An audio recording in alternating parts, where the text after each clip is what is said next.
పూరా local. Welcome to పూరా local. తెలంగాణలో ఫోన్ ట్యాపింగ్ వ్యవహారం రాజకీయంగా పెను ప్రకంపనలు సృష్టిస్తోంది.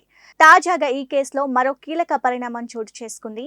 ఈ కేసులో ఎస్ఐబి మాజీ చీఫ్ ప్రభాకర్ రావునే ప్రధాన నిందితుడిగా చేర్చుతూ కోర్టులో పోలీసులు మెమో దాఖలు చేశారు. కాగా ఫోన్ ట్యాపింగ్ కేసులో ప్రభాకర్ రావుతో పాటుగా మరో ప్రైవేటు వ్యక్తిని కూడా పోలీసులు నిందితులుగా చేర్చారు.